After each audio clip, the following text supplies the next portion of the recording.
Welcome to Money on Tap, your personal finance headquarters. Money on Tap is where we bring out the professionals' experience and some fun in what we call three-dimensional investing, utilizing insurance, brokerage, and fee-based planning.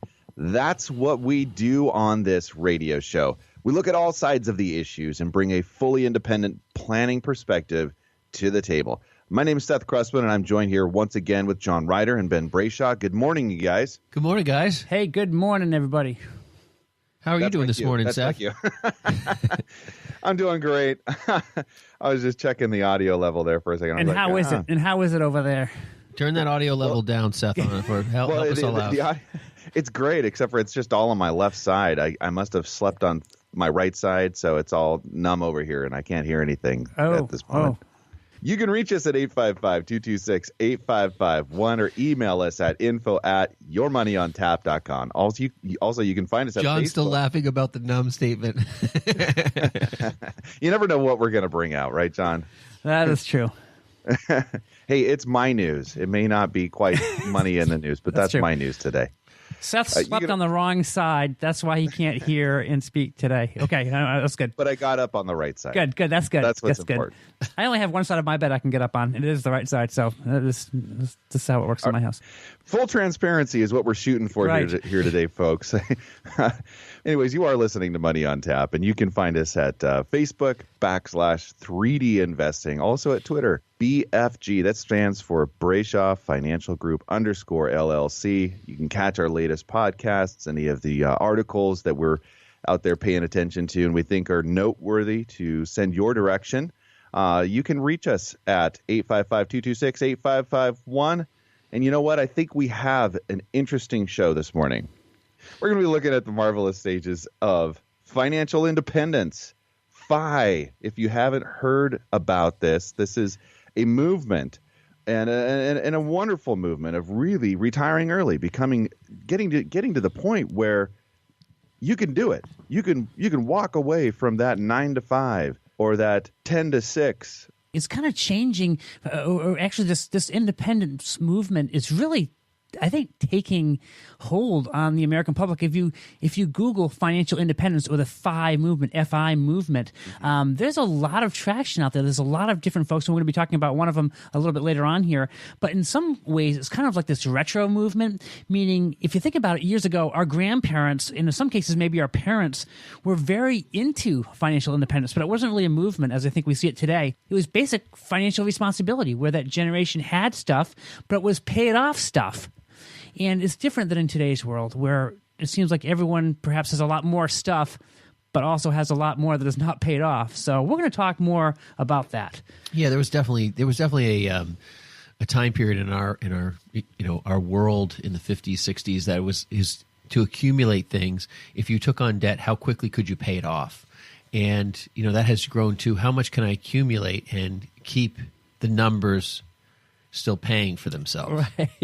So you can keep on making that monthly payment on the hot tub, right? Well, I can't wait to jump into this topic. I think there's a lot more. No pun intended there, Seth, about jumping in the hot tub. Okay, that's good. Okay, that's good. All right. Hey, before we jump into the hot tub or into the topic, we're going to take a moment for money in the news.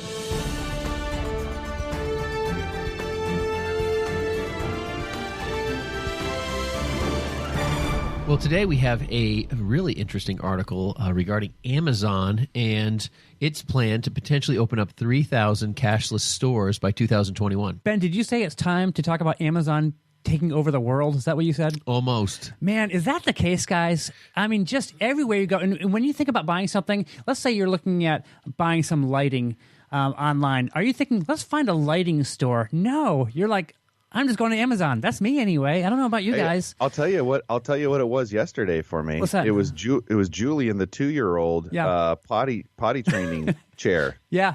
It was. I mean, they've got these ones that they're like a flip down lid, so you don't have to like swap out the seat anymore. You just flip it down, and he's ready. And you can get it in your house 2 days. Amazon Prime, boom, there, man. Right? Yeah. I mean, it's just crazy. It was even better. I even misordered Apparently, there's different kinds. Okay. And Kira went back.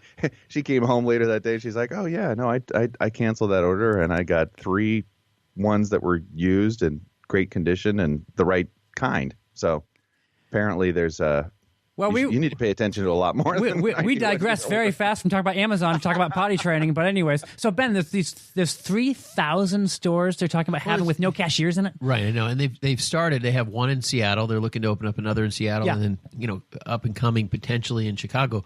One of the struggles they're having, though, is interesting, is the amount of technology costs that they have up front.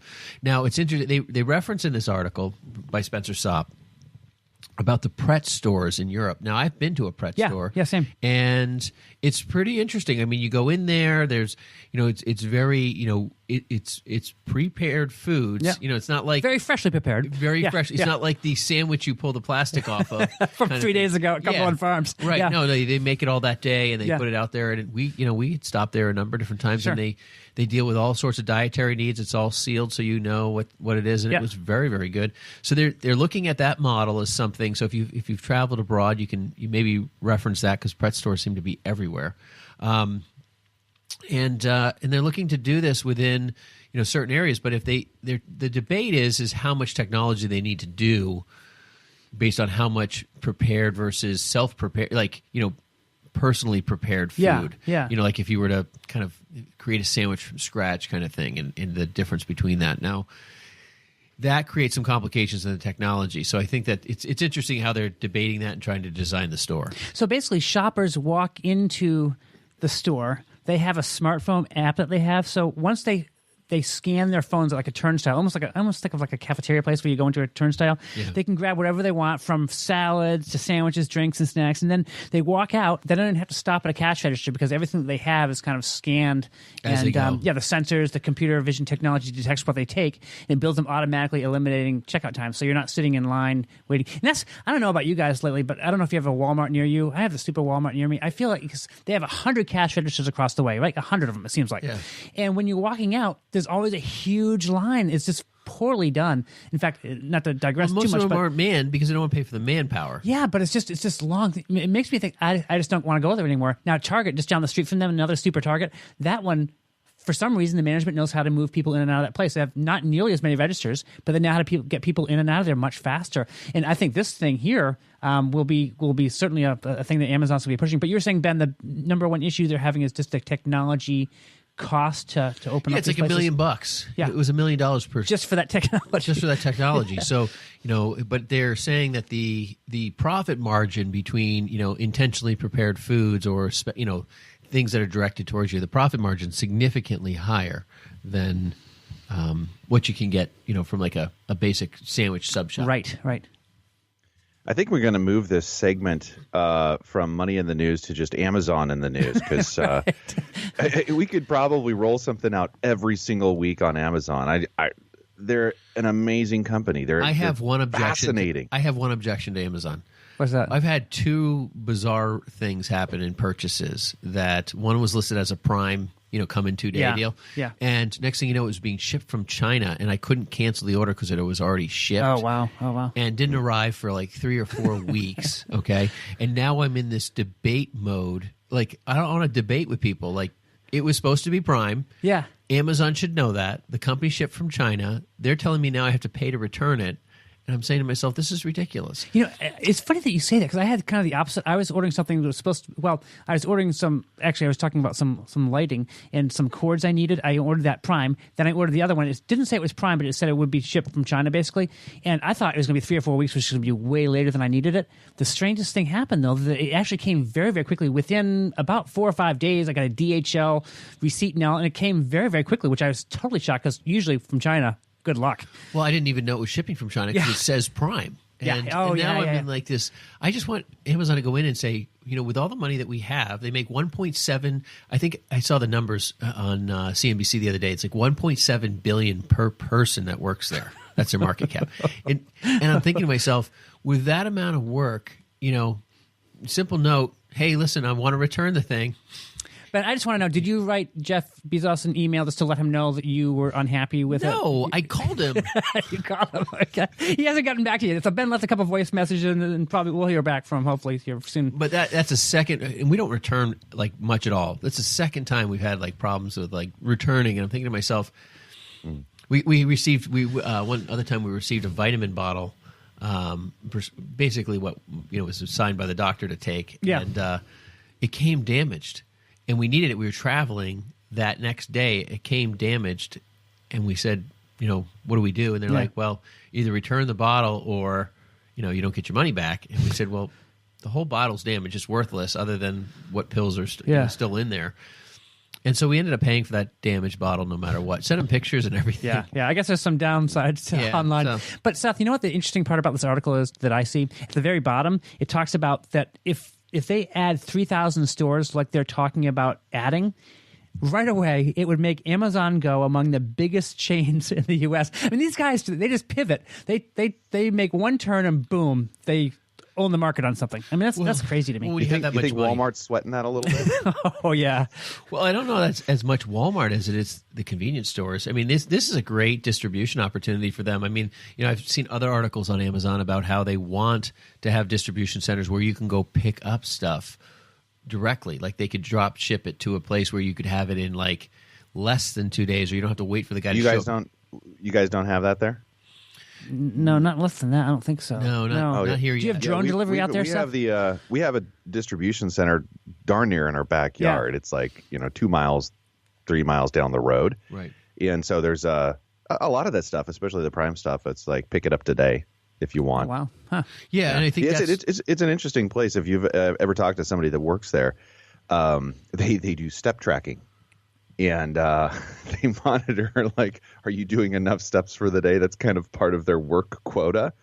It didn't sound like that intriguing to me, other than, wow, okay, that's part of our our goal here is to have our employees making sure they're putting so many miles on their feet a day. Well, Ben, you were talking about, hey, how is this going to affect other stores? I mean, Walmart, as soon as this news came out that Jeff Bezos talked about this 3,000 stores, Walmart declined as much as 0.6%, reversing an earlier gain, while Target dropped about 1.5%.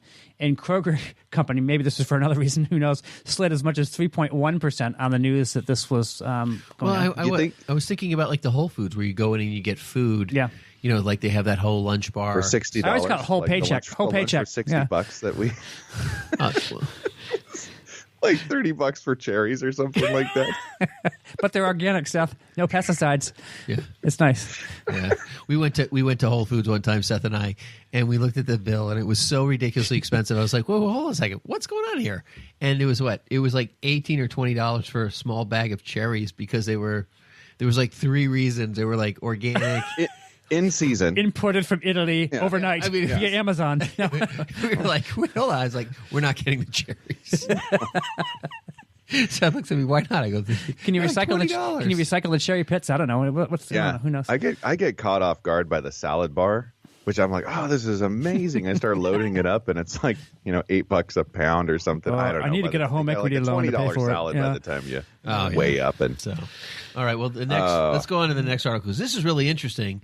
And this is from the New York Times. From the New York Times, folks. We don't often cite the New York Times here on our show, but we are going to do it today. The headline says this. We're going to do Trump, why is that? Trump hit Iran with oil sanctions. So far, they're working. This is by Clifford Krauss on September 19th. And you figure the negative tilt that they would have on Trump, that they're working. They must be really working well. Yeah, right. It says this. When President Trump announced in May that he was going to withdraw the United States from the nuclear agreement that the Obama administration and 5 other countries negotiated with Iran in 2015 and reimpose sanctions on the country, the decision was fraught with potential disaster. And then it says this. If Mr. Trump's approach worked too well, oil prices would spike and hurt the American economy. If it failed, international companies would continue trading with Iran, leaving the Islamic Republic unscathed, defiant, and free to restart its nuclear program.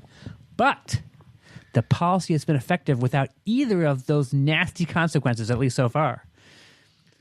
I got to tell you, this is really interesting. Reading through this article by Clifford Krauss, this is really interesting at how much success. Now, they have even their allies pulling out on this thing. Yeah.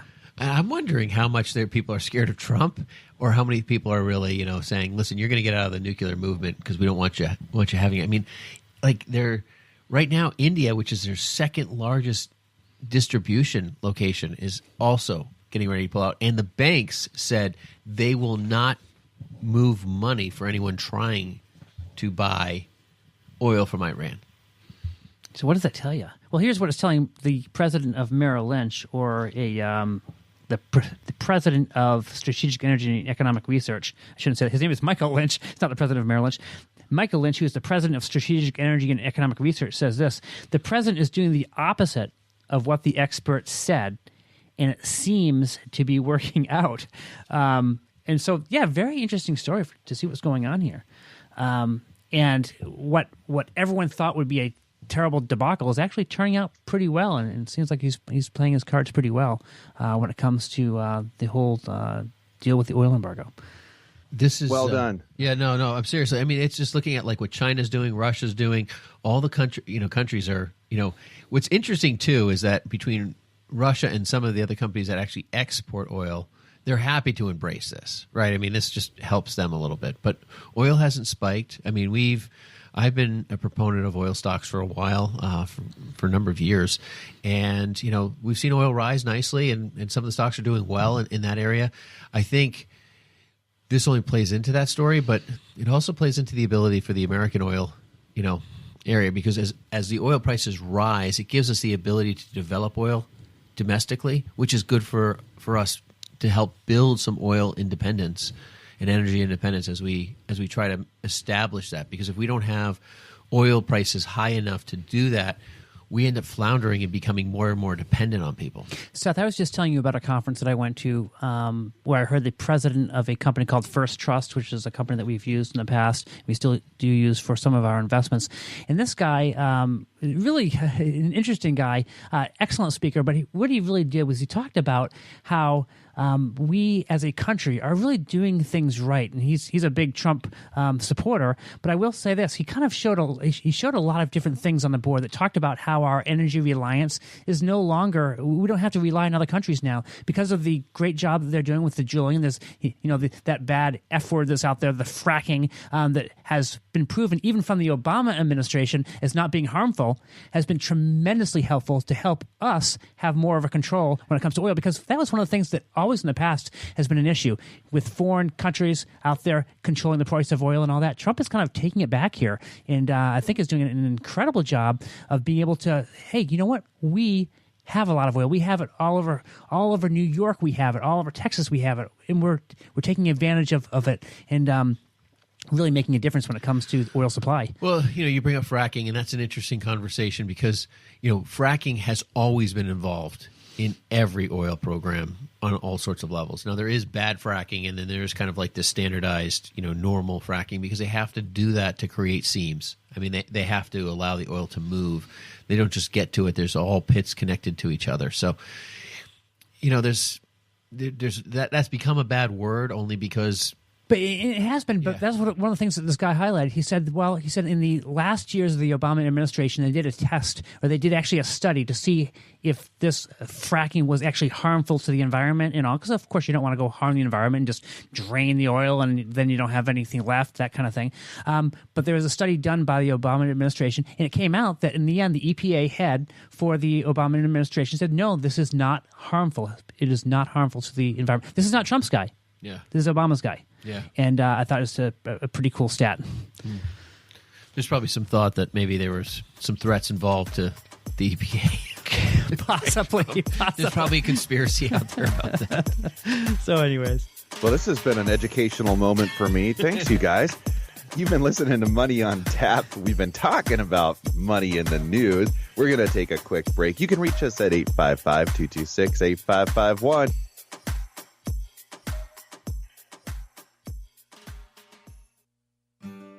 On this edition of our Money on Tap Cliff Notes, John Ryder shares one of the more unusual questions posed to him by a client about an insurance policy. The most bizarre question that I have ever gotten was from an assigned client. And this guy had a life insurance policy through the company in which I work. This was not a policy, again, that I had sold him, but he said he wanted to know what the suicide clause was on the policy. I didn't know the client, but it was kind of unsettling. I was kind of like, that's kind of weird. He didn't really want to chit-chat at all. He didn't want to really talk much, but he just asked me politely what it was. Now, if people don't know this, there's typically a 2-year clause in the policy, which basically means if you attempt to take your life in the first 2 years of the policy doesn't even pay out, but it will only pay the premium back that was paid in the policy. So I don't remember what my exact conversation with him was, but in looking up his policy, he had it for a number of years and it would have paid out. So I think I said something to him about it, but there may be other solutions for him to consider is kind of what I was saying. To my knowledge, there's never a death claim on the policy, but it was really a pretty unusual question. Thanks for joining us for this Cliff Notes edition of Money on Tap, with great tips from the pros in three-dimensional investing, utilizing insurance, brokerage, and fee-based planning. More Money on Tap in just a moment. Hi, my name is Seth Cressman, partner with Brayshaw Financial Group and one of the co-hosts of Money on Tap. One of the biggest concerns and largest expenses people face today is taxes. Without thoughtful planning, taxes can destroy future retirement dollars, eliminating the possibility of a timely retirement or dreams of what you want retirement to look like. If you're like most people, you're getting closer and closer to retirement, and you may be wondering if you're taking the right steps. Will my income be enough? Will rising taxes force me to give up my dreams? How does inflation factor into all of this? These are real concerns, and you're not alone. Putting a plan around your financial future is what we do. If you have questions when it comes to your financial security, and if you're looking for a personalized solution, contact us at Brayshaw Financial Group, 855-226-8551. It's time for you to start getting answers to your questions. Headquartered in Bedford, New Hampshire, Brayshaw Financial has offices across the country. We'd love the opportunity to show you how we can help. There's absolutely no cost or obligation to meet with us. Call us at 855-226-8551. 855-226-8551. Now back to Money on Tap with Ben Brayshaw, John Ryder, and Seth Cressman.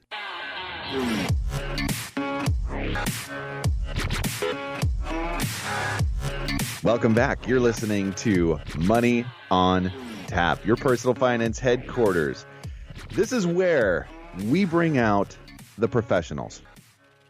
A little bit of an experience, but mostly fun, I think, in what we call three-dimensional investing. What is that? Three-dimensional investing. Basically, we're taking a look at these the information today from a fully independent planning perspective. That's what we are, is we're independent planners. We don't have anybody over our shoulder over here telling us, you know what, you have to meet this quota for, you know, our product XYZ or our philosophy, you know, A to Z, whatever that is. You know what, we are coming from this perspective of what's the most important thing. It's you, our listener, our client, and we want to solve problems. That's what we love doing, and we have some fun doing it here on Money on Tap.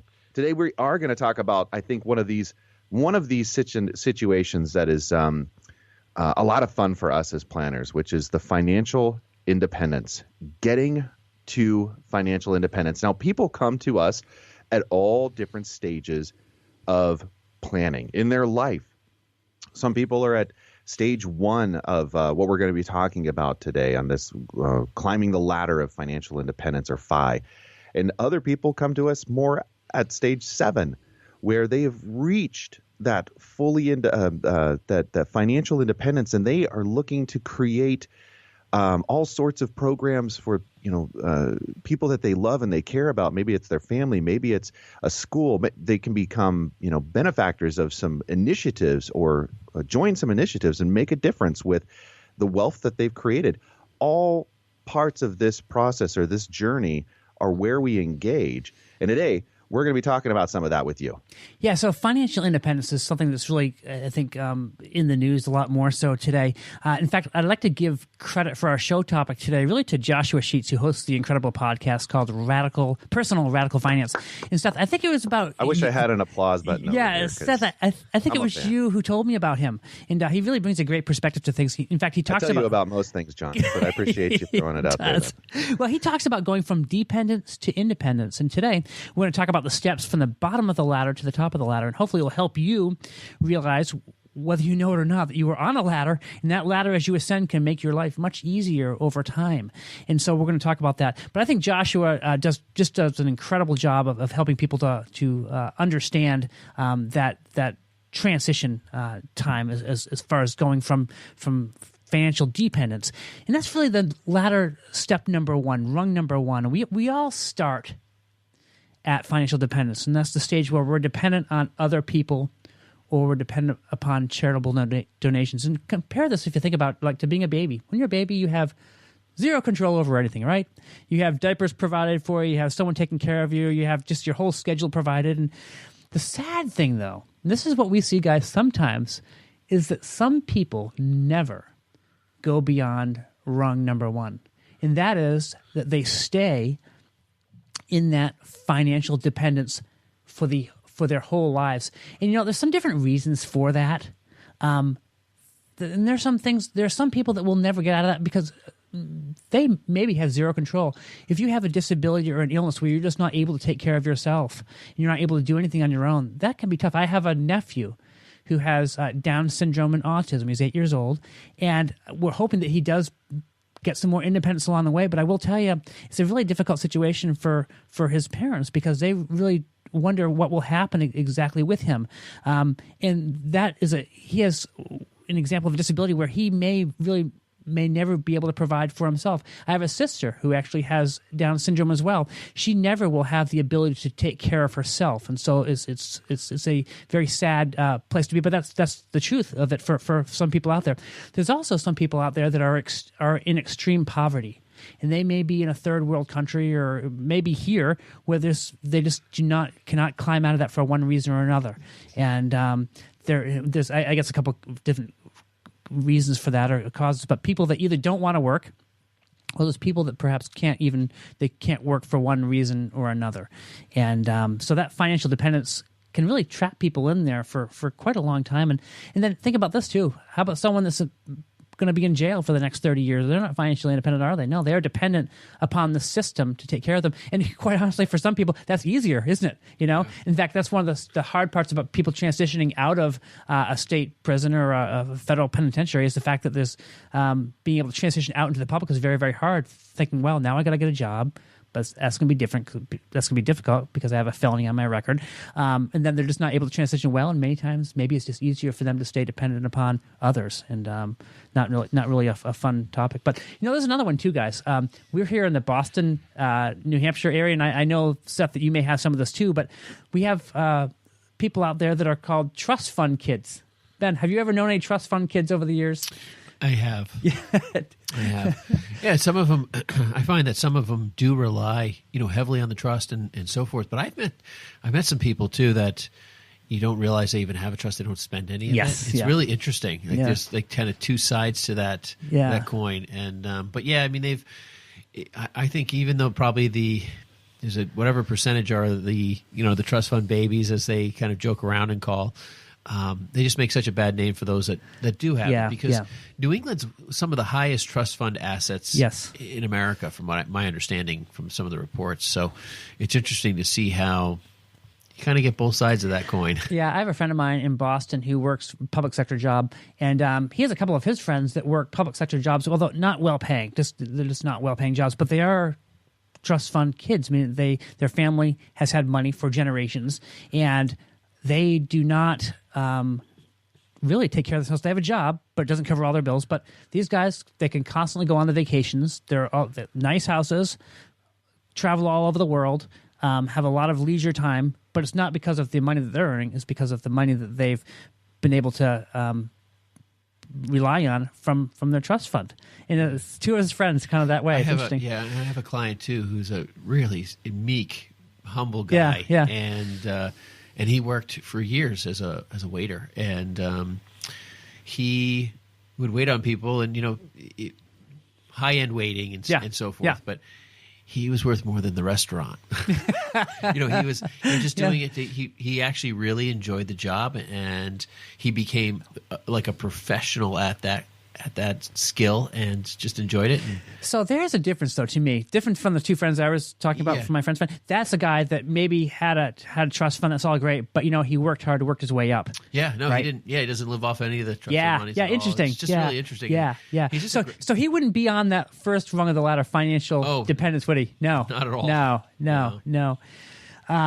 So let's go into rung number 2. So I think we have a kind of an understanding of what rung number 1 is. Seth, you want to roll into what rung number 2 would kind of Oh, I did have something to say about the trust fund thing. tell us too. about rung. Tell us about rung number 1, Seth. Well, the regarding trusts, I think some of the more responsible ways I've seen families use those is the trust can basically issue a loan. That's what most of us would look at it like. And there's this process of having a creative idea, having an industrious use for the money, taking the loan, using it, paying it back, but the knowledge coming back to the family and the group alongside of that, so that the constant process is a learning and growing process, and that those monies are being used, still continuing to be used wisely. That's one of the things I was just going to say. So that I have seen a great use of those trust funds out there too. So I guess that's enough of that, because we've got several rungs that we're going to be getting through here. Not spending as much time on some of them as we had the first there, but financial solvency would be the rung number 2, and this is a stage where you're able to really support yourself without the help of others, in where you're current on your bills. If you're 3 months behind on your mortgage payment and you come home to find a tow truck company there repossessing that, fancy new car you bought about 6 months behind on payments, you probably should hop back down the ladder first to rung number 1 in this financial dependence ladder. Hey, Seth, that's never good, is it? When you get home and you see the tow truck there taking away the new car, that's a bad time. I've gotten to make great friends with my tow truck drivers over the years. Slip them at 50, they'll leave you the car for another few days. Yeah. Well, I think it's interesting because financial stability, which is rung 3, versus financial solvency, I think there's not a big difference, between the two, right? I mean, you end up just, when you get to financial stability, it's just the difference between being able to put some funds away for an emergency. Right. That's the correlation that they're trying to make here. And I think that's interesting because the statistic on this, what was it? It's like 2/3 of the U.S. population do not have $1,000 at hand without going to borrow it. That's right. They either got to beg, borrow, or steal it to get that $1,000 if they need it. Yeah. So, I mean, we're talking about 200 million Americans. Yeah. It's, So are we skipping into that's frightening. Rung 3? Is that where we're going? Well, I just was trying to make the correlation to the disparity between the two. Feel free to talk on too there, Seth. No. That's great. I was going to say the illustration of the ladder. It just seems like so much work. Why can't we just make this like like a water slide or like Wet n Wild? Get to the top of the slide and just go down. I just want to have some more fun. That's what I want. Seth, you got to get to the top of the ladder before you can ride the water slide. Seth, you got to get to the top. See, I think when you think about the ladder illustration, it makes sense generally, but if you actually think about the fact of creating ownership, creating less risk and protecting yourself financially in this financial stability world that everyone's trying to accomplish, you're really not going up the ladder. You're really going down the ladder, right? Because when you first start out, you're at the top of the ladder, and if you fall, that's the biggest hurt you're going to have. The more financial independence you get, the lower you are to the ground level that you don't need it. You kind of start at the top, working your way down. Really, I know it sounds. I know it sounds a little weird, but I'm just looking at saying if you're at the top of the ladder, you have the most risk of falling and getting hurt than you do when you're at the bottom of the ladder, right? So, okay, it's an interesting paradox there. Yeah, it is. I was gonna say, probably just an interesting thing about tools. We've got wheels, and probably a ladder is one of those that doesn't get used in the illustration enough, but in creating abundance, right? And technology being a potential to do that. If you've picked, say you're at the apple tree and you've already just walked around the apple tree and you've picked what's available, the low hanging fruit, right? What's going to get you up? What are you going to have? You have to start to use some tools to be able to get access And that's what we're trying to talk about here is creating access, I think, in mobility from one step or of rung of the ladder to the next. So let's go ahead and talk about rung number 3 here, which is that financial stability, where you start to build a buffer. And this is the having the $1,000 of savings that you were just talking about there, Ben, the emergency fund, so that, if something comes along, you're not having to rely on a credit card or a loan from anywhere, really. And that being kind of that first place that people we want to try to get people to first, I'd say. Absolutely. Get some cash going into that account. And, sometimes all people worry about, well, how much cash do I need? Well, how about just more cash than you have right now? Building it from 500 to 1,000. In fact, you guys have all heard of, obviously, Dave Ramsey, who talks about, hey, just having, $10,000 of cash aside, what a big difference that can make over time. Do you now? I was thinking about this. Now, when people come into our office, I meet a lot of people too that might be paying a little bit more down on their mortgage or paying by all different every variables. 2 weeks, so they end up getting another payment in. And those are all great things, but they don't have cash on hand. Right. So I'm wondering how many of the 2/3 of America, because if someone said, "Hey, listen, do you have $1,000 sitting in the bank?" I don't, but my mortgage is paid off. Yeah. It's like, hey, listen, I'm paying down my mortgage an extra $500 a month or extra $50 a month or whatever. Where if they had concentrated on that piece of it, they would have it. So I think awareness, if you're listening today, awareness is, building a cash reserve is a common thinking process to all financial independence. Now, whatever that number is going to vary for all sorts of people. But if you don't have $1,000 sitting in the bank, your first step would be, I need something. Yeah. A lot of people, there is probably a large majority or half of America, it's like, dealing with, oh gosh, it's like the tires just went bad, or, I got to fix this on my car, or something happens there. But going back and looking at your assets and breaking down what you are overspending on in the other areas is where you need to grab from. Maybe that's, if you got a full subscription to, cable, and you've also got Netflix, and you've also got this, and you've also got that, cut one of them. Yeah.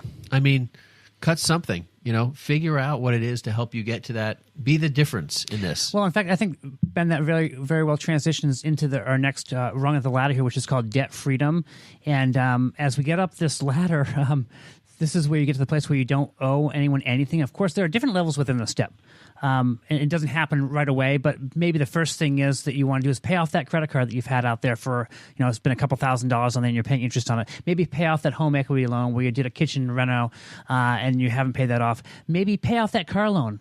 And then finally, how about that mortgage? That mortgage, if you have the ability to do that, paying off that mortgage. In fact, Dave Ramsey does an interesting thing on his radio show every day. He has people come into his studio in Nashville, and they do that debt-free scream. I don't know if you guys have heard that before, where they all, the couple yells in, "We're debt-free," and then he has the fake applause in the background and all that. But basically, where people have done that, they've gone from paying off that credit card to that home equity loan to paying off that car loan to paying off that mortgage, and they've taken the proactive steps to actually make that happen and really free their lives up. And sometimes in order to do that, there's some sacrifice along the way. In fact, Dave always talks about having people go out and get a second job, a third job, go out and deliver pizza, whatever it takes to pay off that loan and to get free and get out from underneath that. I was at the doctor this last week, and thanks guys for asking. I'm okay. And this is your last show. We just want to let everyone know this is Seth's last show. I'm glad you guys jumped on that. Yeah. Ben did.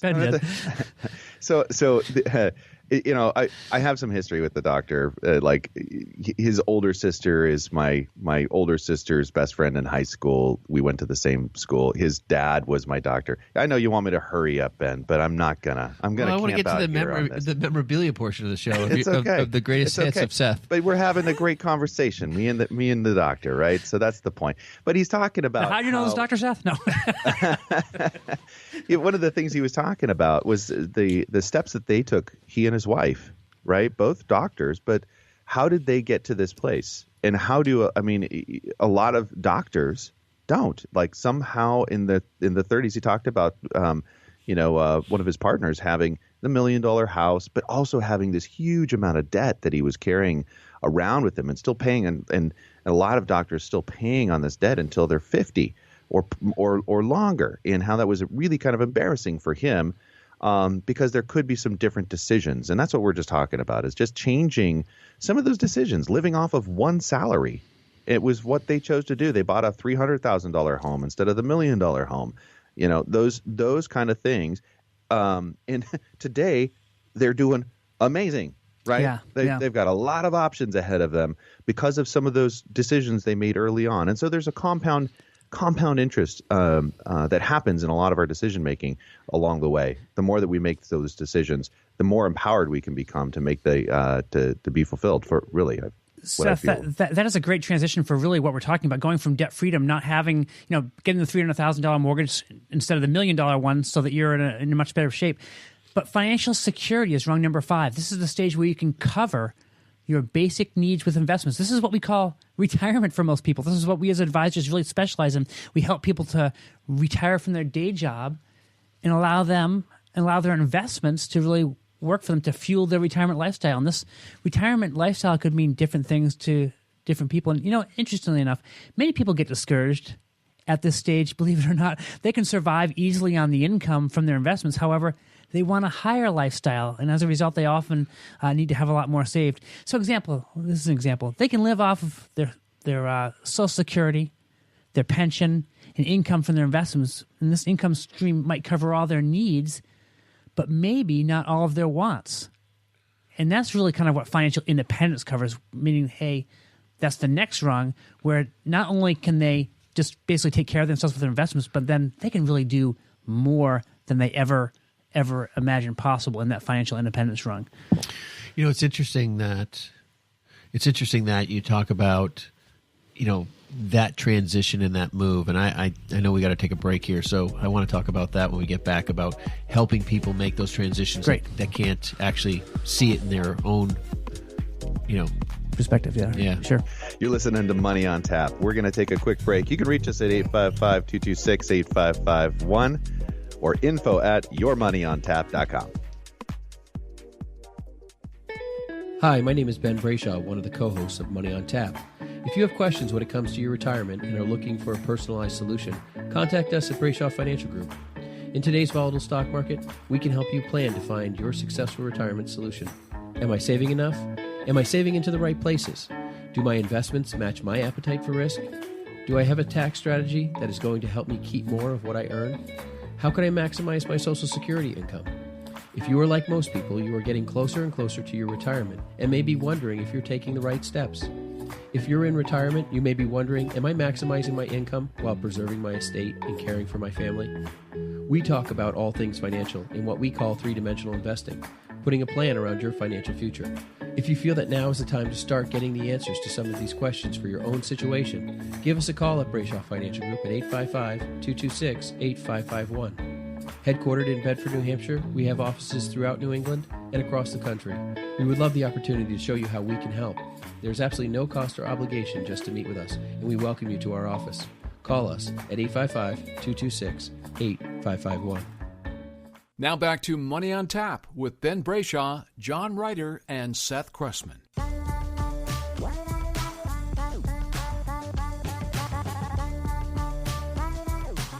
Welcome back. You're listening to Money on Tap.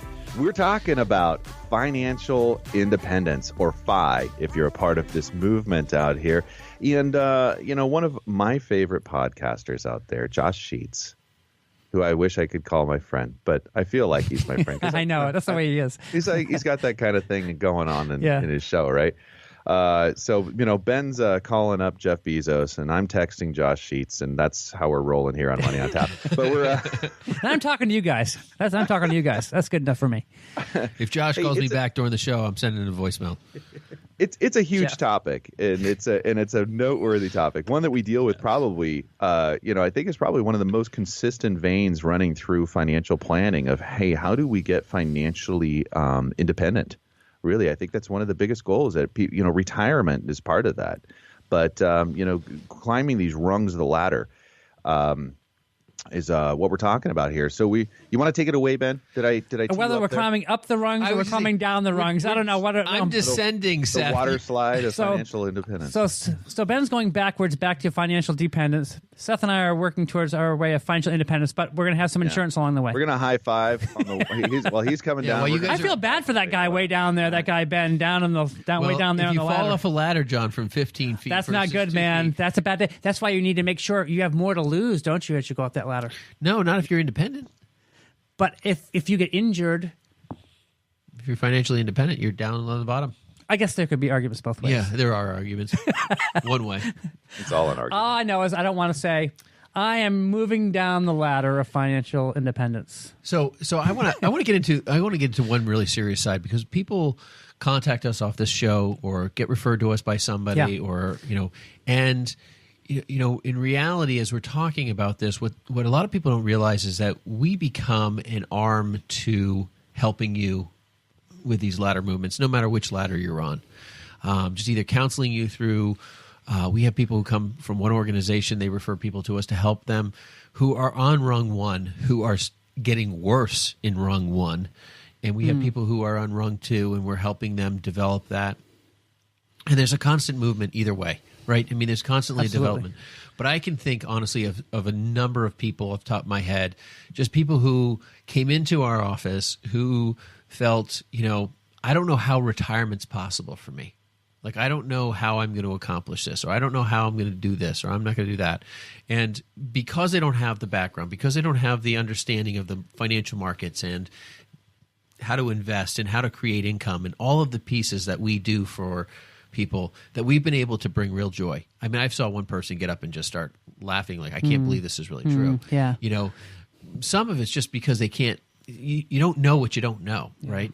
And some people think they're a lot farther down the rungs, rung 1, 2, or 3, they may think they're at a rung 2 or 3, and we might be able to help them understand that with just a little bit of manipulation, you could be at a 4 or 5. We can get you higher towards that independence, level that you need to be just by helping. And there's a lot of planners out there that can do this. The thing is that people don't seek help. I mean, we're all out there, and I would say that every one of us on this show too have areas in our life where we don't seek help where we probably should. Right. I mean, I was just reading an article, Focus on the Family, about how people, marriage problems are inevitable, but some people just never seek help in that area. It's like, I mean, I'm trying to encourage my wife to constantly get that. She needs to. She needs Yeah, to. she does. She does. She's got some real problems. You guys know it, and so. But that's the whole thing, right? We all have our areas. And so there's people listening today that if you haven't, just start with just creating that savings account. No matter how hard it hurts, no matter how hard, if you have to get that second job, if you have to go out and do those things, if you have to cut cable and internet, if you have to do that, figure out the way that you're going to save $100, $200, whatever it is, $50 a month or a week or whatever it's going to be to get yourself halfway there, a quarter of the way there, and then make that your goal. I'm not the type of person to say pay off your mortgage or overpay your mortgage. If you can't sustain from being out of a job for a month without income, if you don't have enough cash on hand to do that at least 1 month, then you really need to focus on that. Forget first. the paid off mortgage. Have some solvency. I there. appreciate Dave Ramsey and that should be the long range perspective, but you need to have some cash, even if it's $250.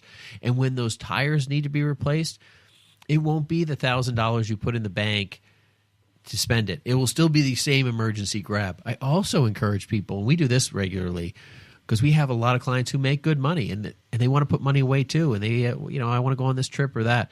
Make the money almost unreachable for yourself. Make it complicated that you can't get it out for a week or two. Yeah, it takes a phone call, takes this, takes that in order to make it happen. Yeah. So we always tell people, let's open up a brokerage account. We won't put checking and we won't put ATM privileges. We won't put anything on it. But you're going to put the money in here. We'll grab it, and it will take us, a week or so to get the money to you. You make a phone You're call. so sophisticated. I usually just tell them dig a hole in the backyard and and do it really deep so you don't want to dig it back in out. the middle of winter. yeah. But those are the types of things that really need to happen to move yourself up. But let's talk about the freedom rung. The freedom rung is pretty cool because this is where you start considering goals that are beyond your current lifestyle, beyond what you're currently living now. And it could be a very large purchases. It could be a second or third home. It could be maybe a large boat purchase. You can have no problem paying for it. You can pay for the expenses. You can, unlike some people, you ever hear about those guys? I have a friend of mine who bought this big, huge boat, right? It was great. It was a 45-footer. But it sits at the pier all the time because for him to put the money into the gasoline, it costs him $500 a weekend, $500 to $1,000 because he has two big, huge Mercedes engines on this thing. But they just go out local. They can't really go anywhere in it, but they kind of just hang out local because it's too expensive. So I'm not talking about that stage. I'm talking about where you can go out and buy things where there's no mortgage, there's no payments associated with it. You have zero problems taking care of it. So that's kind of where your financial freedom is there, where you can actually do whatever you want to do. But this is a great rung. But I think the last rung we're going to talk about today, the financial abundance rung number 8, is really a neat rung. And this is the rung where Can I stop you? You have, and you may. Yes. The final rung, because I think you use a great illustration, and I think there's places where each of us does this, no matter where we're at, and it's kind of putting the thing that we want in front of the thing that we need or where we're at. I'm close. It's that thing I want is so close. I could reach out and get it if I just took on some more debt, or if I did this or that, and it might be that Netflix or that cable or whatever the thing is that you're looking at. It could be very small too. That if you put that thing, that boat, that second home, that lifestyle kind of a decision in front of really taking that next step in that financial independence rung, it really it can completely implode the progress that you're making. And it's and delaying that gratification is one of the keys, I think, to that financial freedom rung 7. That's all I wanted to say. You said it very well, but I wanted to say more about it, John. Yeah, no, I gotcha. I think where we're talking about financial abundance, and Ben, I know, and Seth, we have talked with a number of folks that have come into our office that have done very, very well over their lifetimes. And they may not even be that old. They may have been younger. I'm thinking of a couple of folks right now. These are people that have saved more than they can spend. They want to share with others. We're not talking Bill Gates here, guys. We're just talking about people that have done very, very well. But they have causes. They have things that are very important to them. They've done well. They want to give back. They want to help provide influence to change things. I'm thinking just of a couple of guys. One is a guy who really believes in the pro-life movement, and he's very, very passionate about helping out pro-life centers. I'm thinking of another guy who was very influenced by education in the past, and there's a school that he wants to support. He provides some major dollars for funding to help them provide schooling for inner city kids that can't afford it. Yeah. We could go on and on about different causes. Cancer causes, you name it. I mean, we have done all sorts of different things and what's interesting about it is when you get into, financial freedom, the financial independence, the financial abundance. What some people don't realize is they may be financially independent and they can cover their expenses, but that by not realizing that with some tailoring, even charitable programs can make them more financially independent, give them more financial freedom just because of tax benefits and things that we can do and create charitable trust work that we've done. Sure. There's a lot of different things that can create some real opportunity for you to mirror your financials against your passions. Yeah. And I think a lot of people don't realize that we do that on a daily basis, because that's when you have personal planning, when you have someone talking to you about your goals, wants, and desires, then someone's trying to marry that to you. When you hear, hey, that's exactly what I want to do, that's the connection between your financial and your heart, and that's really important. And boy, is that fun for us. We love it nothing more when people come in and say, you know what, I've done a good job saving. I'm ready to give my time. I'm ready to give my resources. There's nothing more fun than that. We see it could be an owner of a company. It could be an athlete. It could be, doesn't matter who. Whoever has saved enough, they have the ability to actually start making a change for other people, and that's fun for us to help with. So. Yeah, that was a full circle there, because we started with trusts, we end with trusts. It was kind of we we had a little fun with that in the beginning, but trusts are certainly a part of what we see a lot and what we work with a lot. at Brayshaw Financial Group. We've talked about a wide range of financial situations here today, and from the bottom of the ladder to the very top, or the top to the bottom, whichever, if you're, Ben's contrarian point of view, we get. But aren't we, we're really blessed to live in a country where we can have the freedom to follow our dreams and to, to better ourselves. And over the years, we've had great privilege of helping our clients move up the steps of the ladder to financial independence. And if you've been listening to us today and you would like help moving from one step to another, we'd love to help. You can call us at 855-226-8551. Schedule an appointment, come in and see us. Let us help you make great decisions when it comes to you and your money. I think that's going to do it for us here at Money on Tap. This has been a lot of fun, you guys. Thanks. See you, Seth. See you now. The views expressed are not necessarily the opinion of this radio station and should not be construed directly or indirectly as an offer to buy or sell any securities mentioned herein. Investing is subject to risks, including loss of principal invested. No strategy, product, material, or tool mentioned can assure a profit nor protect against loss. Please note that individual situations can vary. Therefore, the information, products, materials, or tools mentioned should be relied upon when coordinated with individual professional advice. Past performance is not a guarantee of future results. This show may be subsidized in whole or in part by a product sponsor or issuer. Securities and advisory services offered through SagePoint Financial Incorporated, member FINRA SIPC, and a registered investment advisor. All other services offered through Brayshaw Financial Group LLC are independent of SagePoint Financial. SagePoint Financial and Brayshaw Financial Group do not provide tax or legal advice. Main office is located at 116 South River Road, Bedford, New Hampshire, 03110, and can be reached at toll-free 855-226-8551.